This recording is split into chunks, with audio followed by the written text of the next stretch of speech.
Que el Señor les bendiga en gran manera en este precioso momento en el cual pues tenemos la oportunidad, la bendición de compartir con cada uno de ustedes lo que es la maravillosa palabra de Dios. La norma infalible que no engaña al hombre, la norma en la cual vamos a ser juzgados en el día del juicio final, la Biblia, el cual es prohibido quitarle o ponerle o tergiversar la legítima inspiración divina. Así pues, la palabra de Dios es algo que realmente no quedó escrita como hoy en día tenemos nosotros este libro, ¿verdad? Este libro que tengo yo es una pequeña biblioteca, viene de la palabra hebrea biblión, ¿verdad? Que significa una biblioteca de 66 libros inspirados por el Espíritu Santo. Algunos agregaron libros apócrifos, o sea, no inspirados, sino escritos por historia, ¿verdad? Y de esta manera, ¿verdad? Nosotros tenemos lo que es la Biblia. Algunos se jactan, dicen algunos, Dámaso primero vino a añadir 27 libros a la Biblia, nosotros hicimos la Biblia. Dicen la Biblia la hizo Dios porque Él fue quien la dictó, inspiró a más de 40 hombres a escribir estos 66 libros inspirados. Pero esa es la norma infalible. ¿Qué significa infalible? Significa que no tiene defecto, significa que es perfecta la palabra de Dios. No hay libros adicionales que puedan igualar, no hay libros adicionales que realmente se puedan comparar o decir que es un complemento para ayudar a entender las Sagradas Escrituras. Eso es mentira, porque realmente en 2 de Timoteo, capítulo 3, versículo 16, la Escritura a nosotros nos habla de que realmente debemos de usar solo Escritura. La sola Escritura es lo que la Biblia a nosotros nos indica, ¿verdad? Eso lo que nos dice la Escritura, segunda de Timoteo, ¿verdad? Es maravilloso comprender la sola Escritura que quedó disponible para cada uno de los creyentes, fehacientes, aquellos que obedecemos a Cristo Jesús. Dice la Escritura de la siguiente manera: toda, dice la Escritura, hablando de los 66 libros inspirados, 39 del Antiguo Testamento y 27 del Nuevo. Toda, mire, en singular, no habla de una pluralización. Toda la Escritura, o sea, lo escrito, ¿verdad? Lo impreso, dice, es inspirada por Dios. Toda la Escritura inspirada por Dios, escrita en papiro, escrita en pieles, la Escritura, ¿verdad? La inspiración divina. Eso es la norma infalible, esa es la palabra de Dios. Ya si alguien le adapta, ¿verdad? Al decir hermanos, ponerle primos, ya es un invento humano, ahí ya no hay inspiración, ya está adulterada la palabra.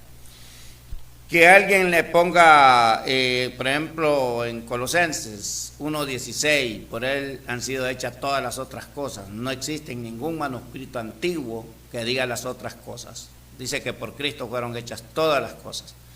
Entonces, hablando de este punto, la norma infalible que se utiliza y en la cual, según Juan 12:48 al 50, en esa norma vamos a ser juzgados en el día del juicio final, o sea, en el día del fin del mundo.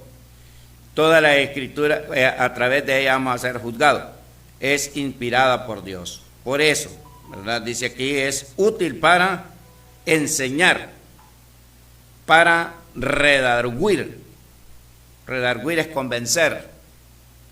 Para corregir, no dice que ocupo otro libro para hacer todo esto, es con una Biblia, con la palabra inspirada.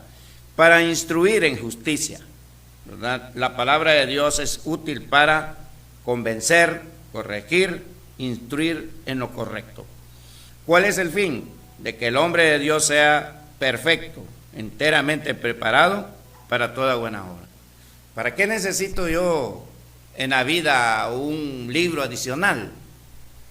¿Para qué necesito yo un atalaya? ¿Para qué necesito yo un catecismo? ¿Para qué necesito yo un libro de Mormón? ¿Para qué necesito yo un libro del Corán? Esto no está en el canon bíblico.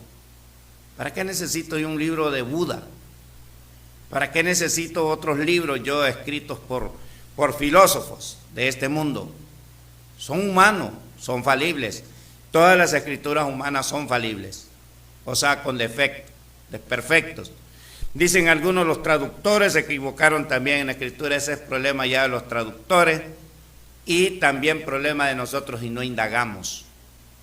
Si nosotros no indagamos en aquello que tenemos duda en las Sagradas Escrituras, ¿verdad? Entonces, esta palabra, cuando dice toda la Escritura, primeramente es una referencia al Antiguo Testamento. Lógicamente, los 39 libros del Antiguo Testamento fueron inspirados por el Espíritu Santo, pero también es una alusión implícita, al menos algunos de los escritos del Nuevo Testamento, que para esta época ya se considera parte de las Escrituras. Esto es lo que dice aquí en Primera de Timoteo 5:18. Ya la Escritura del Nuevo Testamento se incluye bajo esta inspiración divina. Dice Primera de Timoteo capítulo 5, versículo 18. Dice la Escritura de la siguiente manera: pues la Escritura dice, no pondrás bozal al buey que trilla, y digno es el obrero de su salario.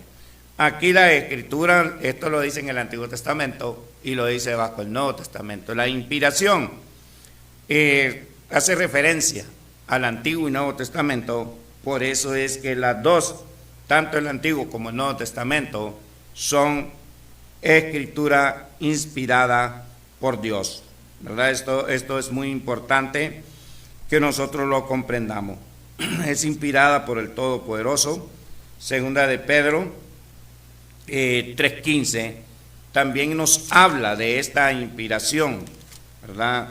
Segunda de Pedro 3:15 nos habla de que no hay duda, incluyendo el Nuevo Testamento, nos dice: y tened entendido que la paciencia de nuestro Señor es para salvación, como también nuestro amado hermano Pablo, según la sabiduría que le ha sido dada, os ha escrito casi en todas sus epístolas, hablando en ellas de estas cosas, mire, entre las cuales hay algunas difíciles de entender, las cuales los indoctos e inconstantes tuercen, como también las otras escrituras, para su propia perdición. Habla de la inspiración bajo el nuevo pacto, habla de esta inspiración. La palabra inspiración significa soplo o dictamen al oído, que Dios le habló al oído a los hombres que escribieron. Eso es lo que significa inspiración, directamente escuchando la voz de Dios y escribiendo. Esa es la palabra inspirada. Los demás libros que los hombres han inventado, ¿verdad?, en la tierra, esos no fueron dictados por Dios, son ya inventados por los hombres. Dicen algunos, nosotros utilizamos el exégesis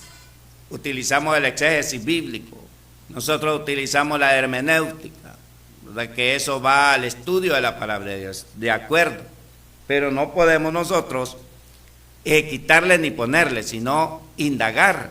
Por ejemplo, si vamos a hablar de la historia de Daniel, vamos a saber por qué fue escrito así por símbolo. Si vamos a hablar del libro de Ezequiel, vamos a estudiar el por qué fue escrito la mayoría por símbolo, cuál era la situación que estaban padeciendo estos servidores de Dios en el Antiguo Testamento.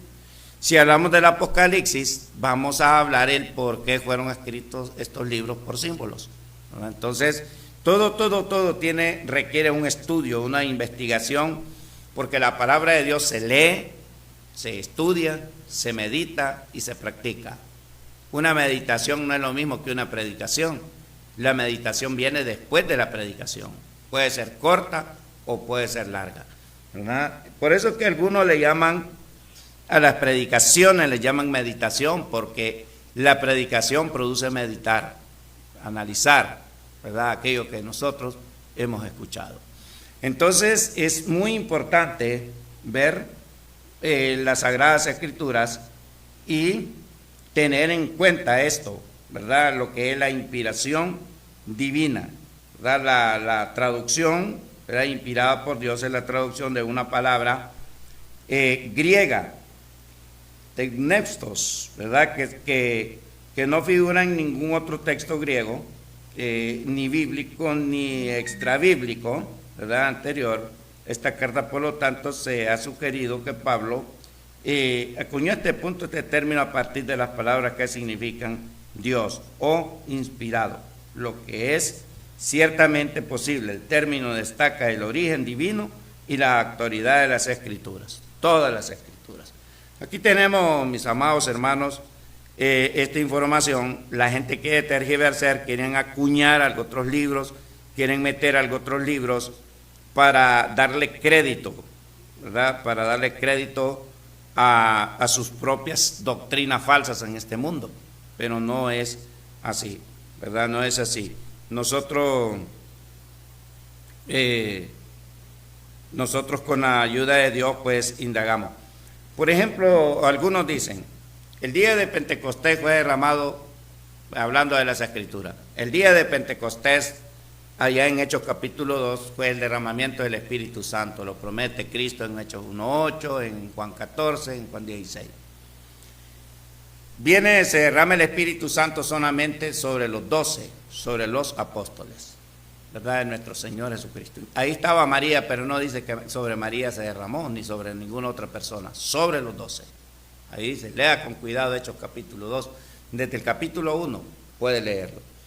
Se derramó el Espíritu Santo y preparó, cubrió, revistió de poder del Espíritu Santo hombres que quedaron preparados para transmitir incluso los dones milagrosos por la imposición de mano a aquellos que se bautizaban. Eso se le llamaba recibir el Espíritu Santo, ¿verdad? Pero no era el don del Espíritu Santo. Recibir el Espíritu Santo es recibir el poder del Espíritu Santo, ¿verdad? Entonces nosotros miramos con exactitud, mis amados hermanos, mis amados amigos, que cuando en la casa de Cornelio también se derrama el Espíritu Santo, comenzaron a hablar otros idiomas, conocidos en nuestra versión como lenguas. Era señal de que el Espíritu Santo se había derramado sobre los gentiles. Pero no dice la Biblia que los de la casa de Cornelio tenían la autoridad de transmitir estos milagros, solamente los apóstoles.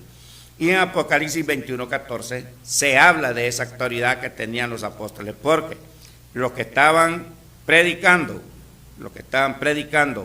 principalmente el apóstol Pedro, estaba predicando en ese maravilloso lugar. Así es que, mis amados hermanos, mis amados amigos, les dejo esta aclaración para que ustedes no se dejen engañar. Hay una gran cantidad de cosas en este mundo que nosotros tendremos que tener mucho cuidado cómo es que vamos a atender una sugerencia de un líder religioso, ¿verdad? Yo miro a veces por YouTube unos debates, ¿verdad? Miro unos debates, entre comillas bíblicos, digo yo, porque ellos lo más hablan de filosofía, hablan de Agustín, hablan de Dámaso, hablan de Dionisio I, hablan de todo eso, nada que ver con las Escrituras. Los hombres no aparecen en las Escrituras, y han estudiado mucho estos temas, estos varones, estas personas, y se ponen a discutir temas, pero de Biblia no los escucho yo hacer alguna referencia afirmativa afirmando lo que están hablando. Entonces, nosotros, nuestra base tiene que estar específicamente en las Sagradas Escrituras. Es lo que nosotros tenemos que hacer, ¿verdad? Es lo que nosotros tendremos que actuar en base a la Biblia. Que todo lo que hablemos nosotros tenga que tener una base bíblica, escritural, para tener credibilidad. Pero basado en otro libro que no sea la Biblia, ya es algo falible, mas no infalible. Así es que, bien es cierto que los hombres que escribieron eran falibles, pero la palabra de Dios es infalible, porque Dios es infalible, es perfecto, ¿verdad? Él es sin defecto alguno. Entonces, mis amados hermanos, mis amados amigos, les dejo este punto, ¿verdad? Este punto, y así pues, para que nosotros nos afirmemos siempre en la palabra de Dios. Recordando, según el estudio teológico, tendremos que ver, es la hermenéutica, ¿verdad? Cada libro, para qué fue escrito, cómo y cuándo y cuál fue el motivo, ¿verdad? Tenemos nosotros que indagar sobre esto y no hacer un comparativo, una referencia de algo que ya pasó con algo que está en vigencia. Ahora, mis amados hermanos, vamos a disfrutar del primer cántico, de un cántico, luego entramos a lo que es el estudio de la palabra de Dios.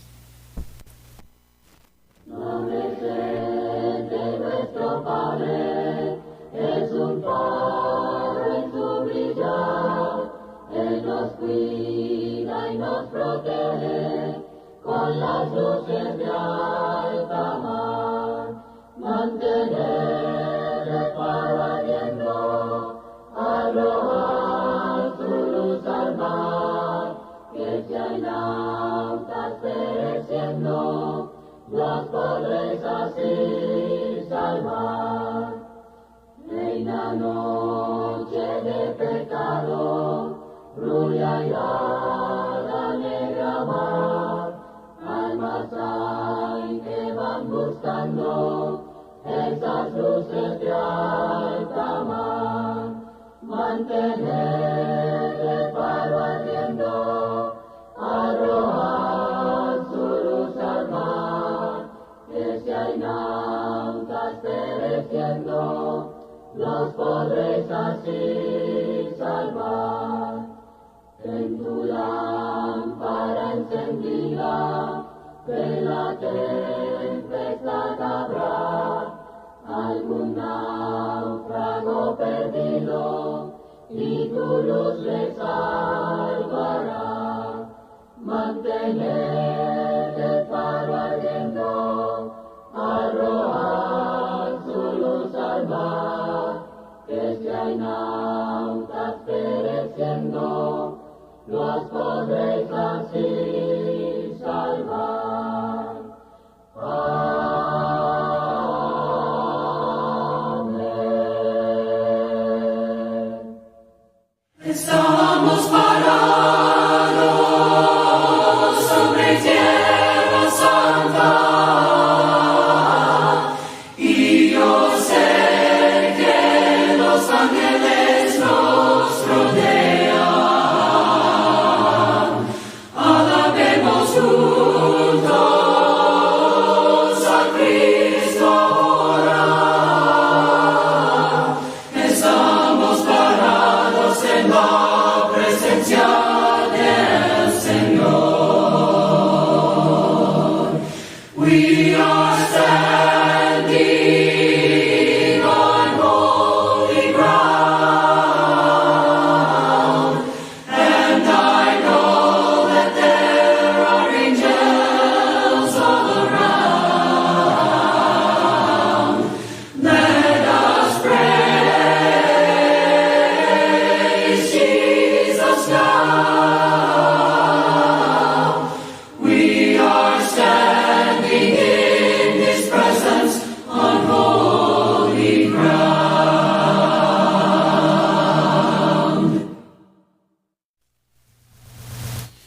Algo que realmente me ponga a analizar en la vida, ¿verdad? Es algo que es preocupante, mis amados hermanos, mis amados amigos.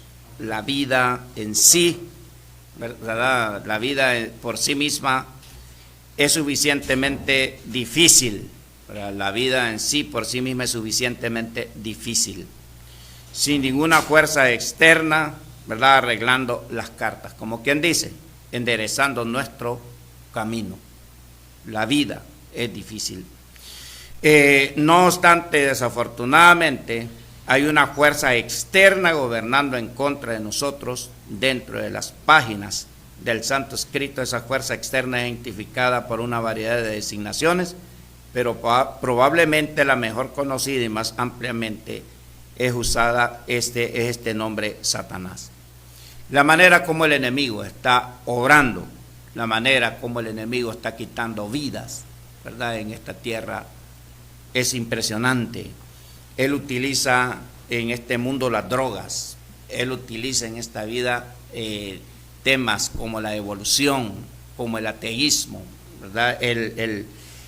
Diferentes tipos de actitudes para alejar al hombre de Dios, y hoy en día está quitando bastantes vidas a través, así de sencillo como lo escucha, de esos vehículos llamados motocicletas.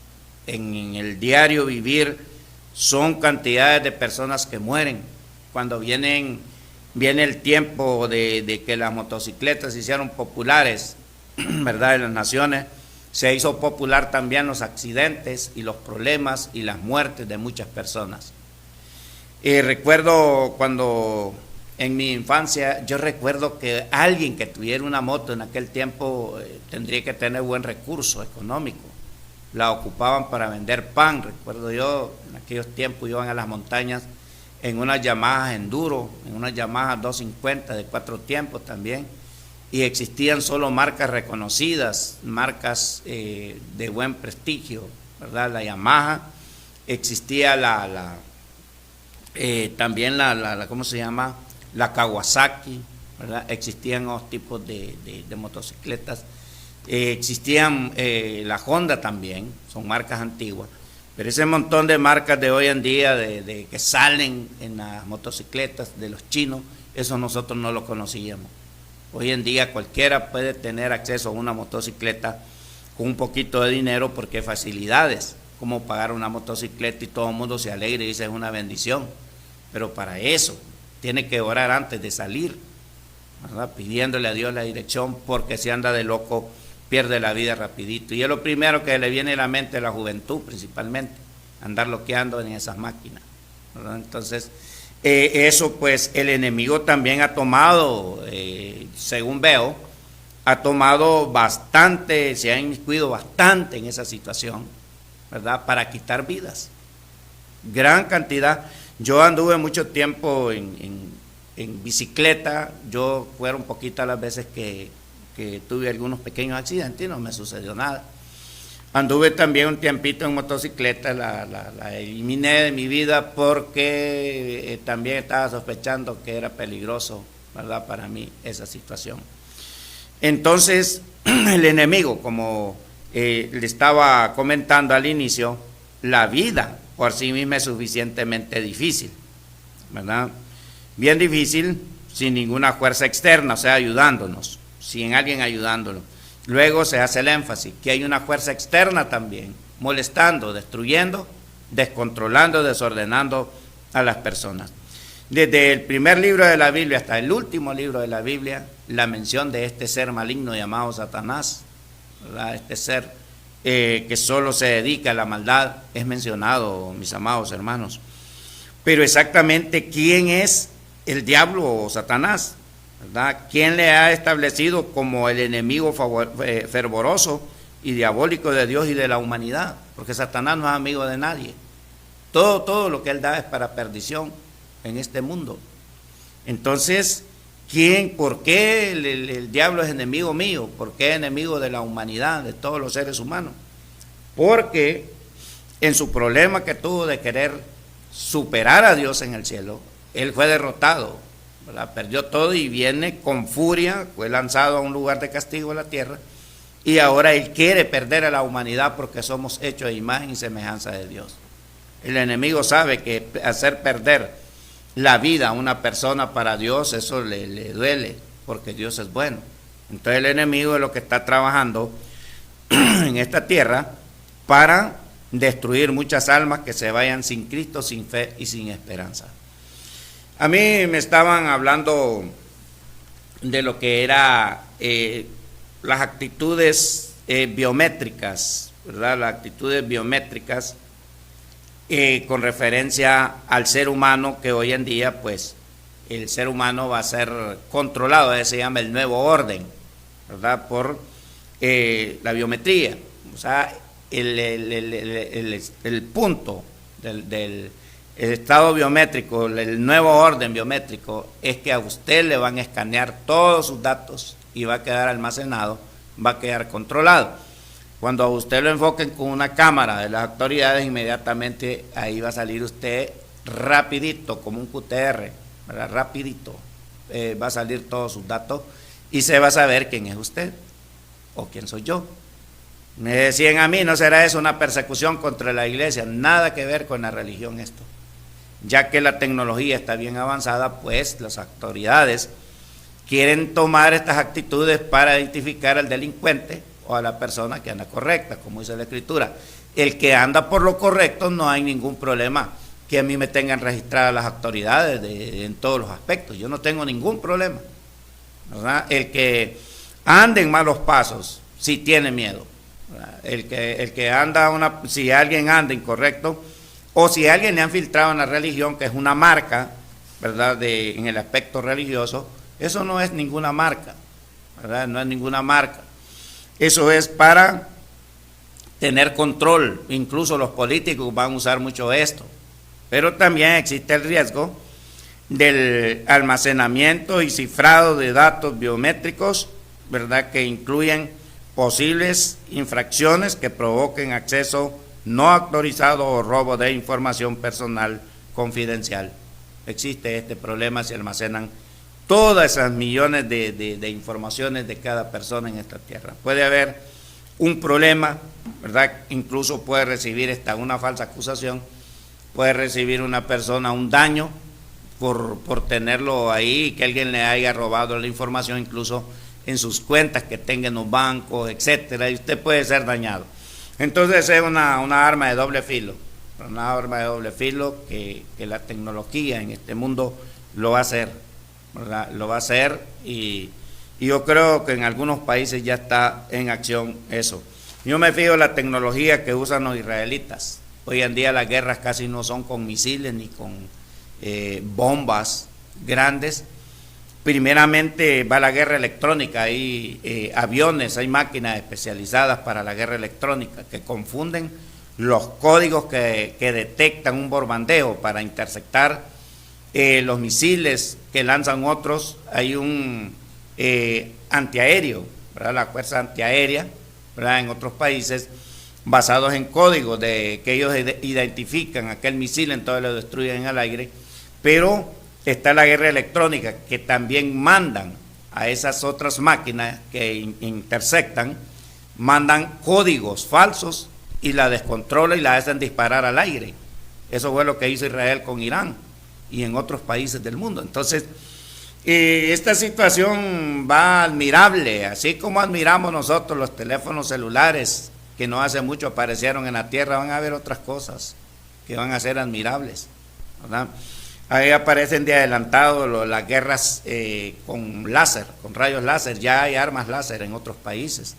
En otros países apodan los árboles con láser, son altos, ¿verdad? Entonces tantas cosas vienen en este mundo que nosotros como cristianos tendremos que estar bien preparados, porque el enemigo con la tecnología está dañando también a muchos. Yo, como les explico en la iglesia, la tecnología, las redes sociales se pueden utilizar bien para bendición o para maldición, ¿verdad?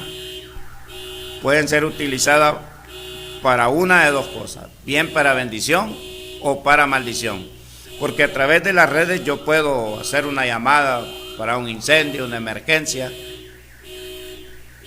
y un montón de situaciones que hay en esta tierra, en este mundo, ¿verdad? Entonces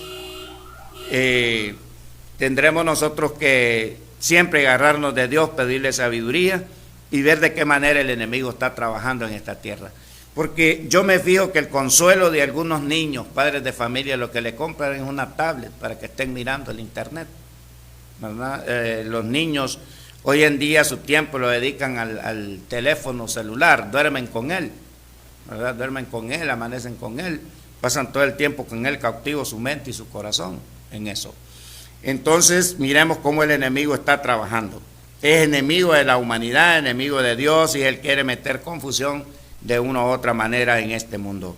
Así es que se conoce acerca de su origen, o sea, del diablo, ¿verdad? Porque se ha dispuesto a sí mismo en contra de Dios y el hombre. ¿Y cuál es la misión de él? ¿Verdad? Estas preguntas que claman desde el corazón del hombre por una respuesta, ¿verdad? Hoy quizás no terminamos este análisis, ¿verdad?, con referencia al enemigo, Vamos a estudiar que por qué Dios, siendo todopoderoso, por qué no desaparece a Satanás, ¿verdad? ¿Por qué no desaparece a todos los demonios? Los hace totalmente que no aparezcan de ninguna forma. Todo eso nosotros lo vamos a estudiar. El origen de Satanás realmente la Biblia no lo dice directamente, ¿verdad? Pero sí es del cielo, fue un ángel caído, hecho por la mano de Dios. Pues, analizando algo y haciendo un comparativo, aunque Satanás es bastante poderoso, no es todopoderoso. No tiene los atributos que tiene Dios, ¿verdad? Que como la deidad eterna, que hablan del Todopoderoso en Deuteronomio 33:27, dice que sus años no terminan, ¿verdad? Del Dios eterno. La Escritura habla del Dios eterno en Deuteronomio 33:27 y en Salmo 102, versículo 27 dice que sus años no tienen fin. Luego en Apocalipsis 1:8 dice que Dios es el alfa y la omega, el principio y el final. Entonces, ¿qué miramos con esto? Que la referencia al Dios Todopoderoso, ¿verdad? La deidad, nuestro Dios es omnipotente, ¿verdad? Es referido como el Todopoderoso en Génesis 17:1. Quien no puede ser restringido, también lo habló Job en 42:2 de Job. Por el trueno de su poder, dice Job, él tiene fuerza para crear, Génesis 1:1, él creó todo, y 1:31 también. Y también tiene poder para destruir, segunda de Pedro 3:10. Un día destruirá los cielos y la tierra para ser reemplazado por una creación nueva. Él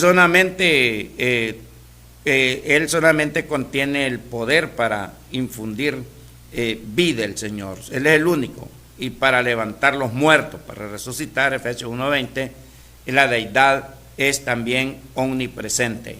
O sea que Jesús, Dios, nuestro Padre Celestial, no tiene principio, no tiene fin. Satanás sí es creado, es una criatura, creado por Dios mismo, ¿verdad? Pero no es omnipotente ni es omnipresente, ¿verdad? Omnipresente significa que no hay cosa creada ante la presencia de Dios que Él no lo sepa todo, ¿verdad? En su presencia, ante bien todas las cosas, dice en la carta a los Hebreos 4:13, ante Dios todas las cosas están desnudas y abiertas los ojos de aquel a quien tenemos que dar cuenta. Hebreos 4:13. Allí en Jeremías 23 y 24 dice que Él es de cerca y de lejos, o sea que para Dios no hay distancia, no hay meridianos de tiempo, Él es eterno. Por eso es que Él es omnipresente, ¿verdad? Omnipotente, omnipresente y también es omnisciente. Él conoce nuestros pensamientos. El salmista David en Salmos 139 del 1 al 6 dice que no está la palabra en la boca de uno cuando Dios ya la sabe toda. Satanás no tiene esa característica, ¿verdad? No es eterno, no es omnipresente, no es omnisciente, no es omnisapiente, ¿verdad? No tiene esos atributos. Dios no solamente sabe el pasado y el presente, sino también el futuro, según Hechos 15, versículo 18. Efectivamente, cuán insondable, dice Romanos 11:33, son sus juicios e inescrutables sus caminos. Es la personalidad divina. Y en muchos puntos, ¿verdad? Satanás siempre pide permiso a Dios para actuar. Dios le permite hasta cierto grado, pero no es que va a actuar él de una forma deliberada sin el permiso de Dios. Cuando él dañó a Job, Satanás le pidió permiso a Dios y Dios se lo concedió, dando a entender que un ser humano puede ser más que vencedor teniendo la vista puesta en el Todopoderoso. Satanás en comparación no posee esas cualidades. Por ejemplo, él no es omnipotente. La Escritura dice en 1 Juan 4:4 que mayor es el que está en vosotros, dice, sea Dios, que el que está en el mundo, Satanás. Dios está con nosotros, su lugar, el cielo, es superior. Entonces el cristiano, por eso a mí el cristiano tiene que tener esta gran confianza que en Cristo, en Dios somos más que vencedores. Pero a mí me da tristeza cuando un cristiano, una cristiana sigue creyendo en supersticiones. Hay cristianos que todavía creen que si una mariposa color café o negro se va y se pega en el dintel de la casa, no abrir la puerta, es que es una señal de luto. Eso es pura mentira. Hay quienes creen que le cruzó una gallinita negra, ¿verdad?, por el camino, dicen que es maldición. Esa es otra gran falacia, otra gran mentira, ¿verdad? El asunto de que alguien cree en el famoso cadejo, en el famoso duende, en el famoso la llorona, esas son artimañas de las que son las ciencias ocultas de este mundo que han infiltrado para vender algunas cosas, ¿verdad?, como escapularios, Sagrada Magnífica, para que a la persona lo protegen con eso, camándola y todo eso, ¿verdad? Si llega a existir eso, no existiría la venta de esas cosas. Esas son puras mentiras, ¿verdad? Entonces, nosotros en Cristo Jesús, recordemos que el que está en Cristo Jesús es mayor el que está en nosotros que el que está en contra.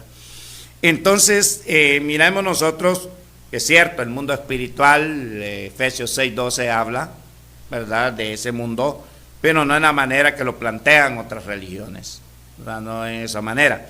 Pero los que estamos en Cristo, a nosotros al enemigo no le es posible dañarnos de esa manera, porque nosotros tenemos el Espíritu de Dios en nuestras vidas. Por lo tanto, nosotros debemos de estar muy agradecidos con Dios, que Él nos protege todo el tiempo.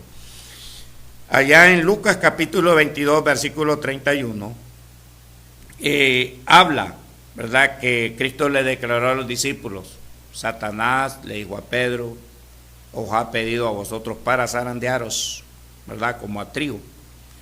Y tuvo que pedir por ellos el Señor para que no los destruyera el enemigo. Le ha pedido permiso al Padre para zarandear a los apóstoles, pero el Señor le pidió al Padre que no le considere esa petición al enemigo, y no fue posible. Por lo tanto, Satanás no es omnipresente. Su posición como Dios de este siglo, con minúsculas, según 2 Corintios 4:4, eso le fue dado, ¿verdad?, le fue entregada, según Lucas 4:6. Cuando finalmente el enemigo se ha arrojado al lago de fuego, ya en el juicio final, según Apocalipsis 20:10, este irá al lago de fuego. Ya no tendrá ninguna fuerza para tentar, ni para molestar, ni para hacer peticiones de dañar al cristiano, ni que le sea concedido absolutamente nada. Mis amados hermanos, nosotros, como hijos de Dios, si tenemos suficiente conocimiento de las Sagradas Escrituras y estamos en obediencia, tenemos fe en Dios, somos suficientemente capaces de vencer al enemigo. En la carta de Santiago 4:6 dice la palabra de Dios que nosotros tenemos que sujetarnos a Dios resistiendo al diablo, y dice la Escritura que él huirá de vosotros. Si usted resiste al enemigo y se sujeta a Dios, a su voluntad, el enemigo no tiene ninguna potestad sobre usted ni sobre mí. Usted puede dormir en un lugar solo, oscuro, puede ser en una jungla, ahí las fieras pues serán el único problema, pero en cuanto a la intervención del enemigo de quitarle su tranquilidad, no la tiene. Ahí todo está en su mente, ¿verdad? Entonces, la Escritura, recordemos en Mateo 4:4, que el Señor reprendió a Satanás y se fue, lo tentó, pero no pudo con él, entonces huyó. Resistid al diablo y él huirá de vosotros, dice las Sagradas Escrituras. Entonces, mis amados hermanos, mucha gente hablan de este ser, pero no saben, ¿verdad?, el tipo, la naturaleza de ese ser maligno. Fíjense que he visto yo unos grupos religiosos, muchos que abren la boca diciendo: yo te reprendo en el nombre de Jesús, ¿verdad?, yo echo fuera este demonio, yo te reprendo. Ese yo no existe. Allá en Judas 9, el arcángel Miguel no le dijo a Satanás: yo te reprendo, y siendo el arcángel el jefe, ¿verdad?, de las huestes celestiales, de los ángeles de Dios en el cielo, sino que le dijo que el Señor te reprenda. Entonces nuestra actitud, nuestra frase no debe decir: yo te reprendo, sino que el Señor te reprenda. Démosle la posición que merece el Señor. No nos debemos de poner delante de Él nosotros como que fuéramos grandes o poderosos. El que tiene el poder, el que tiene la gloria, es el Señor. Hay otra pregunta. ¿Al inicio Satanás fue creado malo? La Biblia dice en Génesis 1:31 que todo lo que Dios hizo al principio, todo fue hecho bueno. Si la Biblia dice que todo lo que Dios hizo al principio, todo fue bueno, pues va incluido Satanás, era bueno. Igual que cuando nosotros nacemos, todo niño, todo ser humano es bueno, ¿verdad? Todo ser humano es bueno. Cuando ya la persona tiene libre albedrío y escoge el mal camino es cuando es malo. O sea, ese libre albedrío que Dios ha dado a sus criaturas, incluyendo los ángeles del cielo. Entonces, miramos nosotros, ¿verdad?, con referencia a este ser. Por consiguiente, sea lo que haya sido Satanás originalmente, él fue bueno. Dios no creó a Satanás como un adversario malvado. Mejor dicho, Satanás, él solo se hizo malo, ¿verdad? Él solo. Él, igual que usted, igual que mi persona, un tiempo, ¿verdad?, que nosotros practicamos la maldad, ¿verdad? Nosotros practicamos la maldad. Dios no nos detuvo. Dios nos permitió hacer lo que quisiéramos. Muchos predicadores han sido anteriormente alcohólicos, ¿verdad?, ingiriendo drogas. Muchos predicadores, han habido predicadores que han matado a otras personas y han llegado a Cristo y se han convertido en servidores de Él, ¿verdad? Un tiempo también muchos fuimos malos.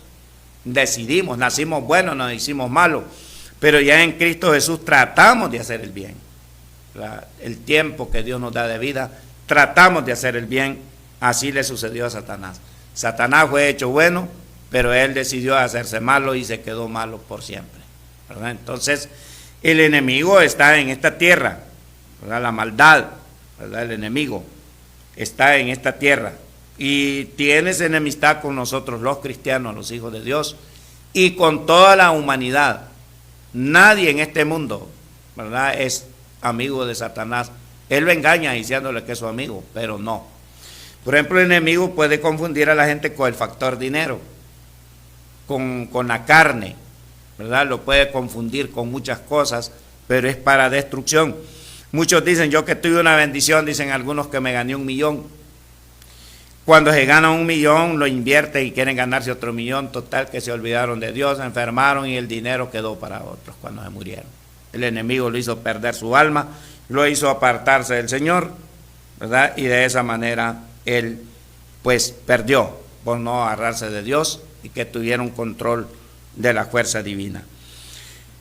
Ahora es Satanás un ángel caído, ¿verdad? Existe evidencia textual convincente en la Biblia que indica que originalmente Satanás fue uno de los ángeles que habitó en el reino celestial y que él, ¿verdad?, con otros se aportaron en un estado justo y luego después se rebelaron contra Dios, ¿verdad? Estos son los seres caídos que ahora, segunda de Pedro, capítulo 2, versículo 4, dice que están en prisiones, actúan con límite hasta donde Dios les permite, ¿verdad?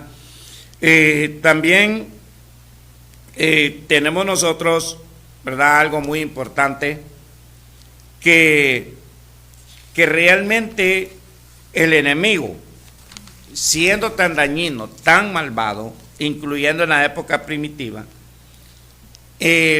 tomando el Imperio Romano, mató a muchos cristianos, los quemó en el Coliseo Romano, se le echó a la fiera, a los leones, a los tigres, a la iglesia que adora en espíritu y en verdad. Fue probada y Dios le permitió al diablo eso en esta tierra, pero los cristianos fueron victoriosos porque espiritualmente hablando, ellos son del reino de nuestro Señor Jesucristo. Ahora, en resumen, ¿por qué Dios ha permitido que Satanás continúe existiendo? ¿Por qué le permite a él? En este mundo estamos en un campo de batalla, en este mundo estamos en un campo de prueba nosotros los cristianos, y la humanidad también está siendo probada y tiene que buscar a Dios para ser más que vencedor en Cristo Jesús, porque el enemigo es la misión confundir a la gente. En el ámbito religioso son más de 20,000 sectas religiosas en el mundo, que cada quien quiere llevar agua a su molino, diciendo que son los verdaderos, el cual Cristo dejó una sola iglesia establecida en esta tierra. Ahí miramos nosotros que en Lucas capítulo 20, versículo 33 al 36, ahí le dice claramente la Escritura el por qué el enemigo Dios no lo desaparece. Vamos a leer ese texto bíblico en Lucas capítulo 20, 33. Lucas 20, 33 nos habla cuál es el motivo por el cual el enemigo no puede desaparecer. ¿Por qué Dios no lo desaparece? ¿Por qué Dios no le erradica? Va a haber tiempo que será encerrado, lanzado al lago de fuego, pero a su tiempo. En estos momentos pues está limitado. Y aquí dice en Lucas capítulo 23, aquí nos dice la palabra de Dios 20:33, ¿verdad? 20:33 de Lucas nos habla aquí de este tema. Dice de la siguiente manera: en la resurrección, hablando de una pregunta que le hicieron, que un hombre, una mujer tuvo 7 maridos en vida, y en la resurrección, ¿de cuál de ellos era esposa? Entonces Cristo le responde. Dice, en la resurrección, pues, ¿de cuál de ellos era mujer? Que los 7 la tuvieron por mujer. Entonces respondiendo Jesús les dijo, los hijos de este siglo se casan, o sea, de este mundo, de esta tierra, se casan y se dan en casamiento. Mas los que fueren tenidos por dignos de alcanzar aquel siglo y la resurrección de entre los muertos, ni se casan ni se dan en casamiento, porque no pueden ya más morir, pues son igual a los ángeles y son hijos de Dios, y al ser hijos de la resurrección. Al ser hijos de la resurrección. ¿Qué da a entender con esto? Que aunque Dios quisiera desaparecer al diablo y sus demonios, no es posible, porque la naturaleza que Dios hizo a estos ángeles, sea los que están al servicio de Dios o los que están caídos, incluyendo a Satanás, Dios no los puede desaparecer porque no fueron hechos para morir. Tienen que vivir eternamente castigados y para siempre en el lago de fuego en el día final. Entonces ese es el motivo por el cual el enemigo Dios no lo desaparece, porque es inmortal, ¿verdad? Es inmortal, y esa es la respuesta, el por qué sigue molestando al enemigo. Le llegará el fin cuando Dios levante su iglesia, ¿verdad? El enemigo será lanzado al lago de fuego, en el cual de ahí ya no se moverá nunca más. Así pues le dejo con esta información en su mente y en sus corazones, esperando en Dios les sirva de algo, y quitarse de su mente esa idea. ¿Por qué Dios, siendo todopoderoso, por qué permite que el enemigo siga existiendo? Es porque el enemigo, la naturaleza de este ángel caído es inmortal. Así fue hecho su naturaleza. Un cántico, luego nos despedimos de este su programa Resplandece. De poder, aquel que mi victoria es, solo a él alabaré, solo a él exaltaré, al que me ciñe de poder, aquel que mi victoria es, solo a él alabaré, solo a él exaltaré. De ti será mi alabanza en la congregación. Cantaré y alabaré tu nombre, Señor. De ti será mi alabanza en la congregación. Cantaré y alabaré tu nombre, Señor, tu nombre, Señor, tu nombre, Señor. Bueno, lamentablemente hemos llegado a la parte final por hoy de este su programa Resplandece, esperando en Dios pues que le haya servido de algo, que sea haya sido de bendición para usted.